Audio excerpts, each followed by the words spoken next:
আমরা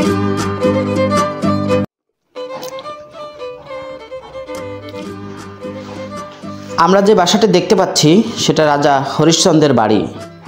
এই বাড়িটি রাজা হরিশ্চন্দ্রের ভিটে নামেও পরিচিত। রাজা হরিশ্চন্দ্র হলো বাংলাদেশের ঢাকা জেলার সাভার উপজেলায় অবস্থিত একটি পুরানো কীর্তি। রাজধানী ঢাকার গুলিস্তান 0 পয়েন্ট থেকে প্রায় 24 থেকে 25 কিলোমিটার দূরে সাভার উপজেলার অন্তর্গত সাভার পৌরসভায় রাজহাসন এলাকায় মজিদপুরে অর্থাৎ সাভার বাস স্ট্যান্ড থেকে পূর্ব দিকে অবস্থিত। রাজা হরিশ্চন্দ্রের রাজবাড়ি 19 শতকের শেষ ভাগ পর্যন্ত মাটির নিচে চাপা পড়েছিল। স্থানীয় লোকজন মাটি চাপা সেই স্থানটিকে রাজবাড়ির হিসেবে চিহ্নিত করে।